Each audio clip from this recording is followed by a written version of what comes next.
بسم اللہ الرحمن الرحیم۔ السلام علیکم، ہمارے چینل پر خوش آمدید۔ اماں کی بات سن کر میری روح کانپ اٹھی اور میں نے غصے میں اماں سے کہا کہ تو نے میرے خاطر آج تک کیا کیا؟ ابا نے مجھ پر کون سا ظلم نہ کیا، لیکن تو کبھی مجھے بچا نہ سکی اور آج تو مجھے اپنی قربانیوں کی دہائی دے رہی ہے۔ نہ ہی میں نے ساری زندگی اسکول کی شکل دیکھی اور نہ ہی اس گھر کی چار دیواری سے قدم باہر رکھ سکی۔ پچھلے 2 سال سے تو میں اس کمرے میں قید ہوں اور آج تو میرے پاس آ کر مجھے اپنی قربانیوں کی داستان سنا رہی ہے۔ یقیناً اس میں بھی ابا کی ہی کوئی چال ہوگی، کیونکہ میرا باپ مجھے کبھی قبول نہیں کر سکتا اور نہ ہی وہ مجھ سے محبت کرتا ہے۔ اس کے لیے تو میں صرف اور صرف بوجھ ہوں، اور جو کہہ رہی ہے وہ کسی صورت ممکن ہی نہیں۔ میں نے نفرت سے منہ پھیرا تو اماں میرے آگے ہاتھ جوڑ کر کھڑی ہو گئی اور کہنے لگی، کشمالہ میری بات کے لیے خوشی خوشی راضی ہو جا، ورنہ مجھے تیرے ساتھ زبردستی کا سلوک کرنا ہوگا۔ میں نے آج سے پہلے کبھی اماں کا لہجہ اتنا سخت نہیں دیکھا تھا۔ آج تو اماں ابا سے بھی 4 ہاتھ آگے نکل گئی تھی اور مجھے اس طرح دھمکا رہی تھی کہ میں حیرانی سے اماں کو دیکھ رہی تھی۔ اماں نے ایک سرخ دوپٹہ میرے ہاتھ میں تھمایا اور کہنے لگی، کل شام کو تیرا نکاح ہے اور تو خود کو اس بات کے لیے راضی کر لے۔ میں نہیں چاہتی کہ قاضی صاحب کے سامنے کوئی تماشا کھڑا ہو۔ یہ کہہ کر اماں کمرے سے نکل گئی اور میں اپنی جاتی ہوئی ماں کے پیٹ دیکھتے ہوئے سوچنے لگی کہ اس پوری دنیا میں ایک رشتہ بھی ایسا نہیں ہے جسے میری پرواہ ہو۔ پہلے میرا باپ ظالم تھا، لیکن آج تو میری ماں نے بھی حد پار کر دی ہے۔ میں نے سوچ لیا تھا کہ میں اب مزید اپنے ماں باپ کا ظلم شکار نہیں بنوں گی اور اپنے ہی گھر کو چھوڑ کر ہمیشہ کے لیے کہیں دور چلی جاؤں گی۔ جب میں اپنے ہی گھر میں محفوظ نہیں تھی تو پھر باہر کی دنیا سے مجھے کیا خوف ہو سکتا تھا؟ مجھے رات کے اندھیرے کا انتظار تھا اور جیسے ہی گھڑی نے 12 بجائے میں نے ایک چھوٹے سے دوپٹے میں اپنے 2 جوڑے اور کچھ ضروری چیزیں ڈال کر گٹری بنائی اور خاموشی سے کمرے کا دروازہ کھول کر باہر نکل۔ مجھے یقین تھا کہ اماں ابا گہری نیند سو رہے ہوں گے اور میں اسی موقع کا فائدہ اٹھا کر ہمیشہ کے لیے اس گھر سے بھاگ جاؤں گی، لیکن یہ صرف اور صرف میری خام خیالی تھی، کیونکہ اماں تو کسی چوکیدار کی طرح میرے کمرے کے باہر پہرا دے رہی تھی، اور جیسی ان کی نظر مجھ پر پڑی تو انہوں نے میرا ہاتھ پکڑ کر مجھے کھینچتے ہوئے میرے ہی کمرے میں لا کر پھینک دیا۔ مجھے بالکل بھی اندازہ نہیں تھا کہ اماں اس قدر سنگ دل ہو جائے گی کہ ساری رات جاگ کر میرے پہرے داری کرے گی اور زبردستی مجھ پر اپنا فیصلہ مسلط کرے گی، اور فیصلہ بھی وہ جو ناقابل یقین تھا۔ اماں نے دروازے کی چٹخنی لگائی اور بری طرح کھانستے ہوئے کہنے لگی کہ کشمالہ، کیا تجھے میری بات سمجھ نہیں آتی؟ ایسی حرکت نہ کر کے جس کی وجہ سے تیری زندگی مصیبت میں پڑ جائے۔ اگر میری جگہ تیرے باپ نے تجھے اس طرح آدھی رات کو فرار ہوتے پکڑا ہوتا تو وہ تجھے زمین کے اندر اتار دیتا۔ اماں کی بات سن کر میں رو پڑی اور کہا کہ اگر آپ کا فیصلہ قبول کر لیا تب بھی میرا یہی حال ہوگا، تو پھر بہتر یہی ہے کہ میں اس سے پہلے ہی زمین کے اندر اتر جاؤں۔ آپ میں اور ابا میں کوئی فرق نہیں ہے۔ مجھے تو لگتا تھا کہ ابا نہ صحیح، لیکن آپ مجھ سے محبت کرتی ہیں، لیکن آپ نے بھی ثابت کر دیا کہ آپ ابا کی ہی بیوی ہیں۔ اماں میرے قریب آئی اور محبت سے میرے سر پر ہاتھ رکھ کر نرمی سے کہنے لگی کہ بس کچھ وقت انتظار کر لے کشمالہ، پھر تو خود جان جائے گی کہ تیری ماں تجھ سے کتنی محبت کرتی ہے۔ میں نے اماں کا ہاتھ پوری طرح جھڑک دیا اور کہا کہ مجھے ایسی محبت کی ضرورت نہیں ہے جس میں میرا دم گھٹ جائے۔ میری بات سنتے ہی اماں کی آنکھوں سے 2 موتی بہہ نکلے، جسے اماں نے فوراً پوچھ لیا اور کہنے لگی کہ میں باہر سے دروازہ بند کر رہی ہوں اور اب قاضی کے آنے پر ہی یہ دروازہ کھلے گا۔ میں اماں کے قدموں میں گر گئی اور کہا کہ مجھ پر ایسا ظلم نہ کر، میں اس رشتے کو قبول نہیں کر سکتی۔ لیکن اماں نے میری ایک نہ سنی اور دروازے کو باہر سے تالا لگا کر چلی گئی۔ وہ ساری رات میں نے سولی پر لٹک کر گزاری تھی۔ میرا ہر رشتے پر سے اعتبار اٹھ چکا تھا۔ ساری دنیا میں ایک میری ماں ہی تو تھی جو میری اپنی تھی، اور آج اس نے بھی میرا بھرم توڑ دیا تھا۔ اگلی شام جب اماں میرے کمرے میں آئی تو اس کی طبیعت بہت زیادہ خراب تھی۔ اماں نے میرے آگے ہاتھ جوڑے اور کہنے لگی کہ کوئی تماشا کھڑا نہ کرنا۔ میں خاموش نگاہوں سے اپنی اماں کو دیکھ رہی تھی۔ اماں نے خود ہی میرے سر پر وہ لال دوپٹہ ڈال دیا جو وہ مجھے دیکھ کر گئی تھی، اور میرا ہاتھ پکڑ کر مجھے اپنے کمرے میں لے گئی۔ وہاں پہلے سے قاضی صاحب موجود تھے۔ اماں نے مجھے ان کے سامنے چارپائی پر بٹھا دیا۔ میں سر جھکائے آنسو بہا رہی تھی اور ایسا لگ رہا تھا جیسے میں نے موت کی باٹی میں قدم رکھ دیا ہو۔ قاضی صاحب کے لفظوں کی تکرار میرے کانوں میں گونج رہی تھی، لیکن مجھے سمجھ ہی نہیں آ رہا تھا کہ میں کیا جواب دوں۔ میری عمر صرف 14 سال تھی اور میری ماں میری سامنے بیٹھی مجھے اشارہ کر رہی تھی۔ کہ میں اس سے نکاح کے لیے ہاں کہوں، اور جو کسی صورت ممکن ہی نہیں تھا۔ میں اپنے ہوش و حواس کھو بیٹھی تھی اور قاضی صاحب بار بار وہی جملہ دہرا رہے تھے، بولو بیٹی کیا تمہیں قبول ہے، بولو بیٹی کیا تمہیں قبول ہے۔ میں کیسے ہاں کہہ دیتی، میں کیا جواب دیتی؟ میرا ماضی میری نظروں کے سامنے گھوم رہا تھا۔ جس شخص سے میرا نکاح پڑھایا جا رہا تھا، میں نے ساری زندگی اسے ایک الگ ہی نظر سے دیکھا تھا، اور اب وہ کیسے میرے شوہر کی جگہ لے سکتا تھا، اور میری ماں کس طرح اس بات کو گوارا کر سکتی تھی۔ میری آنکھوں سے آنسو ٹپک رہے تھے۔ میری ماں نے اٹھ کر میرے کندھے پر ہاتھ رکھا اور ایسے دباؤ ڈالا کہ میں سمجھ گئی کہ سوائے ہاں کہنے کے میرے پاس اور کوئی چارہ نہیں ہے۔ میری بیماری ماں پوری طرح گھانس رہی تھی، اور اس کی آخری خواہش نہ چاہتے ہوئے بھی مجھے پوری کرنی تھی، اس لیے میں نے دھیرے سے قبول ہے کہہ کر اپنے آپ کو اس شخص کو سونپ دیا جو کوئی اور نہیں بلکہ میرا باپ تھا۔ وہ سارے خواب اور ساری خواہشیں جو بچپن سے میری آنکھوں میں تھی، وہ سب چھن سے ٹوٹ گئی تھی اور آنسوؤں کی صورت بہہ نکلی تھی، کیونکہ میں اچھی طرح جانتی تھی کہ اب نہ ہی کسی خواب کی کوئی گنجائش ہے اور نہ ہی کسی خواہش کے پورا ہونے کی کوئی امید۔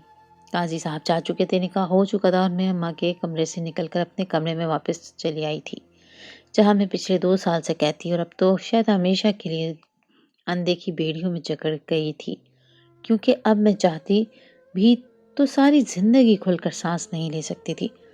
میری ماں نے میرے حق میں یہ کیسا فیصلہ کر دیا تھا، جبکہ وہ اچھی طرح جانتی تھی کہ یہ فیصلہ میری زندگی کو تباہ کر دے گا، لیکن میری ماں نے پھر بھی ایک دفعہ بھی میرے بارے میں نہیں سوچا تھا۔ روتے روتے میرے آنسو بھی خشک ہو چکے تھے، لیکن دل کا درد تھا کہ ہلکا ہی نہیں ہو رہا تھا۔ اور پھر مجھے قدموں کی آہٹ سنائی دی، اور میری بیمار ماں لڑکھڑاتے ہوئے میرے کمرے میں داخل ہوئی اور میرے قدموں میں بیٹھ گئی اور کہنے لگی، میری جان کشمالہ، میں نے جو کچھ بھی کیا ہے وہ سب کی بھلائی کے لیے کیا ہے۔ میں تجھ سے بہت محبت کرتی ہوں، اسی لیے میں نے تیرے حق میں اتنا سخت فیصلہ کر لیا۔ تو میری وصیت کو اچھی طرح پلو سے باندھ لے اور اسے ہر صورت تجھے پورا کرنا ہے۔ میں نے نم آنکھوں سے اماں کی طرف دیکھا اور کہا کہ تیرا یہ فیصلہ میری جان لے لے گا۔ تو اچھی طرح جانتی ہے کہ ابا مجھ سے کتنی نفرت کرتا ہے، اور تو نے مجھے ابا کے ساتھ ہی زندگی بھر کے لیے باندھ دیا ہے۔ تو ہی بتا، ایک باپ اور بیٹی کا نکاح کیسے ہو سکتا ہے؟ تو کیسی عورت ہے جس نے اپنی بیٹی کا نکاح اس کے باپ سے کروا دیا ہے؟ اور مجھ سے وصیت کی بات ہرگز بھی نہ کرنا۔ ابھی تجھے میرے ساتھ پوری زندگی گزارنی ہے۔ تجھے کچھ نہیں ہوگا، اگر تجھے کچھ ہوا تو میں بھی مر جاؤں گی، میں تیرے بغیر نہیں رہ سکتی۔ تو جانتی ہے ابا کتنا ظالم ہے، اگر تجھے کچھ ہوا تو ابا میرے لیے سانس لینا بھی مشکل کر دے گا، اور تو نے تو میرا نکاح ابا سے پڑھا کر اس کو سارے حق دے دیے ہیں۔ یہ بات سن کر اماں کی آنکھوں میں آنسو آ گئے، اور وہ کہنے لگی کہ وقت کے ساتھ تو ہر بات جان جائے گی، لیکن فی الحال جو نصیحت میں تجھے کرنے آئی ہوں اسے اچھی طرح یاد کر لے۔ میری ان چلتی رکتی سانسوں کا کچھ پتہ نہیں کب میں تجھے چھوڑ جاؤں۔ بس تجھے 21 راتوں تک اپنے باپ کی چارپائی پر سونا ہوگا، اور ہر صبح اٹھتے ہی تو چارپائی کی رسی کو کھول دینا۔ پھر سب کچھ خود ہی ٹھیک ہو جائے گا، اور جتنے سوال تیرے من میں ہیں تجھے ان کا جواب بھی مل جائے گا۔ اماں کی یہ عجیب و غریب بات سن کر میں حیران رہ گئی، کیونکہ ابا تو اپنی چارپائی پر مجھے بیٹھنے بھی نہیں دیتا تھا، اس کی چارپائی پر سونا تو بہت دور کی بات تھی، اور صبح ہوتے ہی میں ابا کی چارپائی کی رسیاں کیوں کھولتی؟ 21 راتیں تو دور، ابا 21 سیکنڈ بھی مجھے اپنی چارپائی پر برداشت نہیں کرتا، اور یہ بات اماں کو بھی اچھی طرح معلوم تھی، لیکن اس کے باوجود بھی انہوں نے مجھے یہ نصیحت کی تھی۔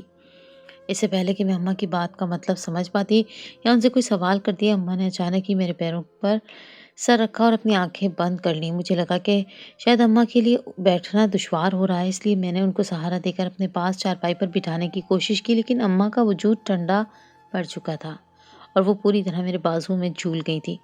میرے حلق سے ایک چیخ برآمد ہوئی تھی اور آنکھوں سے آنسوؤں کا سیلاب بہہ نکلا تھا۔ میں جان گئی تھی کہ مجھ پر قیامت کی گھڑی آ چکی ہے۔ میری چیخ کی آواز سن کر ابا دوڑ چلا آیا تھا، اور اماں کو اس طرح دیکھ کر ابا کی بھی جان نکل گئی تھی۔ وہ بار بار اماں کو آواز دے رہا تھا اور جھنجھوڑ کر اٹھانے کی کوشش کر رہا تھا، لیکن اماں تو اس دار فانی سے کوچ کر گئی تھی۔ وہ ہماری آوازوں پر کہاں لوٹ کر آتی۔ اس کے بعد کیا ہوا مجھے کچھ خبر نہیں تھی۔ ابا نے کس طرح اپنے رشتہ داروں کو خبر کی، محلے والوں کو جمع کیا، کب اماں کا جنازہ اٹھا اور کیسے تدفین ہوئی، مجھے کچھ ہوش ہی نہیں تھا۔ میں سارا وقت ایک کونے میں سکتے کے عالم میں بیٹھی ہوئی تھی اور اس حقیقت کو تسلیم کرنے کی ناکام کوشش کر رہی تھی کہ ماں میرے ساتھ نہیں رہی، اور میں اس بے رحم دنیا اور اپنے ظالم باپ کے سہارے تنہا رہ گئی ہوں۔ کچھ وقت پہلے میں اماں سے شدید نفرت محسوس کر رہی تھی، لیکن اماں کے اس طرح اچانک چلے جانے کے میرے دل سے ان کے سارے میل اتار دیا تھا، اور میں صرف اس درد کو محسوس کر رہی تھی جو ایک اولاد کو اپنی ماں کو کھو دینے پر ہوتی ہے۔ اماں کی تدفین ہوتے ہی ایک ایک کر کے رشتے داروں اور محلے دار سب ہی واپس چلے گئے، اور اس ٹوٹے پھوٹے گھر میں صرف میں اور میرے ابا باقی رہ گئے۔ گھر خالی ہوتے ہی مجھے ابا کے وجود سے خوف آنے لگا تھا۔ بچپن سے لے کر آج تک ایسا کوئی دن نہیں گزرا تھا جب میں ابا کے ظلم کا شکار نہ بنی ہوتی، اور پچھلے 2 سال سے تو ابا نے مجھے میرے کمرے میں ہی بند کیا ہوا تھا، اور آج میں اسی ابا کی دلہن بن گئی تھی۔ ابا کی عمر کوئی 50 سال سے بھی زیادہ تھی اور اس میں صرف 14 سال کی تھی۔ ابا قہر برساتی نظروں سے مجھے دیکھ رہے تھے اور میں اپنے آپ میں سمٹ گئی تھی۔ ابا نے مجھے حکم جاری کیا کہ میں اپنے کمرے میں جاؤں اور دوبارہ اپنی شکل نہ دکھاؤں۔ اگر عام حالات میں فوراً دوڑ کر اپنے کمرے میں چلی جاتی، لیکن اماں نے جس طرح مجھے نصیحت کی تھی اور کہا تھا کہ ہر حال میں مجھے ان کی بات ماننی ہے، اس لیے میں اپنے کمرے میں نہیں جا سکتی تھی، کیونکہ اماں نے یہ بھی کہا تھا کہ میرے سارے سوالوں کے جواب 21 راتوں تک چارپائی پر سونے کے بعد ہی مجھے ملیں گے۔ میں جاننا چاہتی تھی کہ کیوں میری مرتی ہوئی ماں نے اپنے شوہر کا نکاح مجھ سے پڑھایا تھا، جبکہ اماں اچھی طرح جانتی تھی کہ ابا کے دل میں میرے لیے کتنی نفرت ہے۔ میں نے ہچکچاتے ہوئے ابا سے کہا کہ مجھے آپ کی چارپائی پر سونا ہے۔ یہ سن کر ابا کے چہرے کا رنگ ہی بدل گیا اور وہ طیش میں آ گئے اور کہنے لگے، بڑی بدذات لڑکی ہے، کیسے بے حیائی سے منہ کھول کر مجھ سے ایسی بات کہہ رہی ہے۔ ابا کے لہجے اور انداز نے میری جان نکال دی تھی۔ میں نے ڈرتے ڈرتے ابا سے کہا کہ یہ اماں کی آخری خواہش تھی۔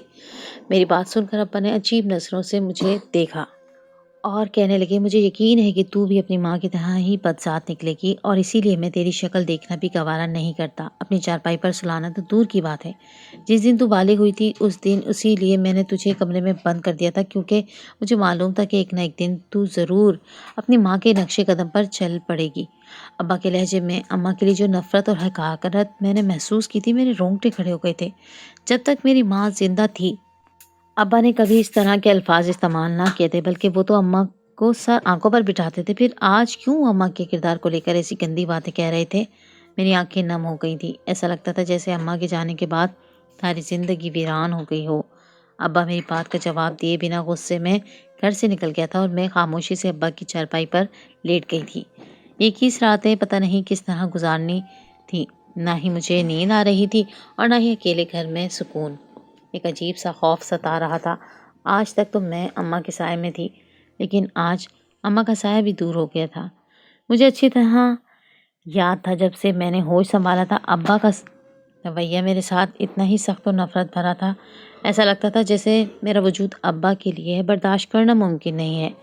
میرا گھر سے باہر نکلنا، چھت پر جانا، کھڑکی سے باہر نکلنا، ہر چیز پر پابندی تھی، یہاں تک کہ جب وہ کام سے گھر لوٹتے تو اماں مجھے پہلے ہی میرے کمرے میں پہنچا دیا کرتی اور سختی سے تاکید کرتی کہ اپنے ابا کو اپنا چہرہ نہ دکھایا کرو۔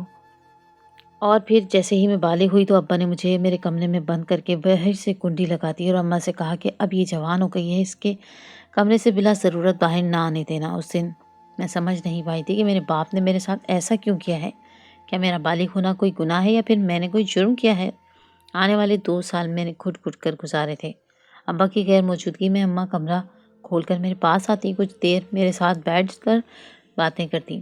میں آنسو بہاتی تو اماں محبت سے میرے آنسو پونچھتی اور کہتی کہ تیرے ابا تجھ سے بہت محبت کرتے ہیں اور اسی محبت کی وجہ سے تجھے نظر بند رکھتے ہیں۔ مجھے آہستہ آہستہ اپنی ماں اور ان کی بات جھوٹی محسوس ہونے لگی تھی۔ کچھ تو ایسا تھا جس کا مجھے علم نہیں تھا، یا پھر میرے ابا کو شاید بیٹی کی جگہ بیٹے کی خواہش تھی۔ ابا کا کردار میرے لیے ہمیشہ ہی نفرت بھرا رہا تھا، لیکن جس رات اماں نے میرے اور ابا کے نکاح کی خواہش کا اظہار کیا، اس رات تو مجھے اماں کے وجود سے بھی نفرت محسوس ہوئی تھی کہ ماں ہوتے ہوئے بھی انہوں نے میرا نکاح میرے باپ کے ساتھ پڑھا دیا تھا۔ لیکن اماں کے جانے کے بعد مجھے احساس ہو رہا تھا کہ ان کا ہونا میرے لیے کس قدر اہم تھا۔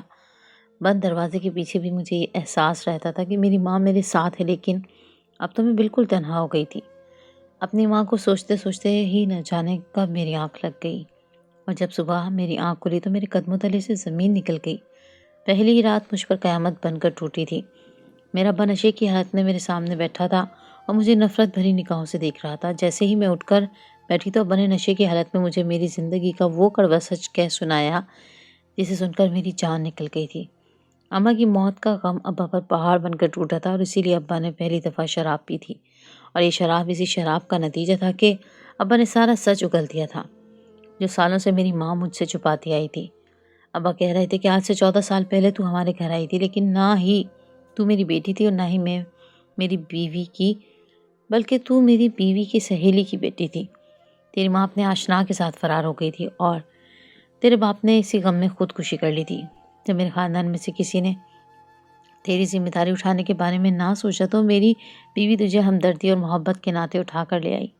اسی وقت میں نے اپنی بیوی کو یہ بات سمجھا دی تھی کہ ایک تو بدکردار ماں کے پیٹ سے جنم لے کر دنیا میں آئی ہے، تو یقیناً تیرے خون میں وہی بدکرداری شامل ہوگی، لیکن میں بیوی کا ماننا تھا کہ وہ ایسی پرورش کرے گی کہ تو کبھی کوئی غلطی نہیں کرے گی۔ میں کبھی تجھ جیسی بدذات کو اپنے گھر میں پناہ نہ دیتا اگر میری محبوب بیوی تجھ سے محبت نہ کرنے لگی ہوتی۔ ہم بے اولاد تھے اور اسی لیے میری بیوی کے دل میں تیرے لیے بہت زیادہ محبت پیدا ہو گئی تھی۔ جیسے جیسے وقت گزرتا گیا مجھے اس بات کی فکر ستانے لگی کہ کہیں کسی دن تو ہمارے منہ پر کالک مل کر نہ چلی جائے۔ اسی لیے جیسے ہی تو جوان ہوئی میں نے تیرے کمرے کے باہر تالا لگا دیا۔ میں نے سوچا تھا کہ جلد سے جلد تیرا کسی اچھی جگہ رشتہ کر کے تجھے اپنے گھر سے چلتا کر دوں گا، لیکن یہ ایسی بیچ تیری ماں شدید بیمار ہو گئی اور پتہ چلا کہ تیری ماں کو کینسر ہے، تو اس نے مجھ سے قسم اٹھوا لی کہ میں تجھ سے نکاح کروں گا، کیونکہ رشتے میں تو میری کچھ بھی نہیں لگتی تھی اور میری بیوی چاہتی تھی کہ تو کسی جائز رشتے سے میرے ساتھ اس گھر میں رہے تاکہ کسی کی بری نظر تجھ پر نہ پڑ سکے۔ نہ چاہتے ہوئے بھی میں نے تجھ سے نکاح کیا، جبکہ مجھے یقین ہے کہ جس طرح کی تیری ماں تھی تو بھی اسی طرح کی نکلے گی۔ اور جب کل رات تو نے میری چارپائی پر خود سے سونے کی بات کی تو مجھے یقین ہو گیا کہ تیرے اندر کون سا خون دوڑ رہا ہے۔ تیری ماں کو مرے 24 گھنٹے بھی نہیں گزرے اور تو اس کی جگہ لینے چلی۔ اتنا کہہ کر ابا تو خاموش ہو گیا، لیکن میرے سر پر آسمان گر پڑا۔ میں سوچ بھی نہیں سکتی تھی کہ ماں جس گھر کو میں اپنا مانتی ہوں وہ میرا نہیں، اور اب مجھے سمجھ آیا تھا کہ میری ماں نے اپنی کن قربانیوں کا ذکر کیا تھا۔ وہ سچ میں اپنا سب کچھ مجھ پر لٹا گئی تھی اور جاتے جاتے میرے مستقبل کے بارے میں سوچ کر مجھے اپنے شوہر کے ساتھ نکاح جیسے رشتے میں باندھ گئی تھی۔ لیکن میرا ابا مجھے غلط سمجھ رہا تھا۔ میری چارپائی پر سونے والی بات کا بھی اس نے غلط مطلب نکالا تھا۔ میں نے روتے ہوئے ابا کو بتا دیا کہ اماں نے مجھے آپ کی چارپائی پر سونے کا کہا تھا۔ یہ سن کر پہلے تو ابا کو یقین نہ آیا کہ اماں ایسی بات کیوں کہے گی۔ پھر ابا نے اماں کی ڈائری کی تلاش شروع کر دی۔ اماں کو ڈائری لکھنے کی عادت تھی اور جب اماں کی ڈائری ملی تو اس میں لکھا ہوا تھا کہ میں نے کشمالہ کو 21 راتوں تک اپنے شوہر کی چارپائی پر سونے کے لیے کہا ہے تاکہ میرا شوہر مجھے بھول کر اس کے قریب ہو جائے اور ان دونوں کے درمیان ایک بہتر رشتہ بن جائے۔ 21 راتیں بہت ہوتی ہیں اور مجھے یقین ہے کہ اتنی راتوں میں ان دونوں کے درمیان کوئی نہ کوئی قربت ضرور پیدا ہو جائے گی۔ عمر کے فرق سے کچھ نہیں ہوتا، اگر ان دونوں کا دل جڑ گیا تو میرے شوہر کے ساتھ ساتھ کشمالہ کی زندگی بھی سنور جائے گی، کیونکہ ساری دنیا ہی جانتی ہے کہ کشمالہ کی ماں نے کیا کیا تھا اور دنیا والے ایسی باتوں کو کبھی معاف نہیں کرتے۔ اگر اس کی شادی کسی غیر آدمی سے ہوئی تو شاید اس کی ماں کا کردار اس کے لیے سزا بن جائے، اور یہی سوچ کر میں نے اس کا نکاح اپنے شوہر سے کروایا ہے۔ چارپائی پر سونے اور اسے کھولنے کی بات میں نے اس لیے کہی تھی تاکہ کشمالہ اسے کوئی خاص عمل سمجھ کر ہر صورت کرے اور اپنے ابا کے ڈر کو بھلا کر بھی اس کی چارپائی پر ضرور سوئے۔ اماں کی ڈائری پڑھ کر ابا کی آنکھوں سے بھی آنسو بہہ رہے تھے اور میرے بھی۔ میری ماں نے چاہتے چاہتے بھی میرے اور ابا کے بارے میں ہی سوچا تھا اور ہم دونوں کو ایک ایسے رشتے میں جوڑ دیا تھا کہ ہم دونوں زندگی بھر ایک دوسرے کا خیال رکھ سکتے تھے۔ میرے اور ابا کے رشتے کو نارمل ہونے کے لیے بہت وقت درکار تھا، لیکن اب ہم اس راستے کی سچائی کو قبول کر چکے تھے اور یہی اماں چاہتی تھی۔ کیا ہم جیسی لڑکیاں جن کی مائیں زندگی میں غلط قدم اٹھاتے ہیں انہیں یہ معاشرہ معاف نہیں کر سکتا؟ کیوں میرے ماں کی غلط قدم کی سزا مجھے اپنی آدھی زندگی بھگتنی پڑی؟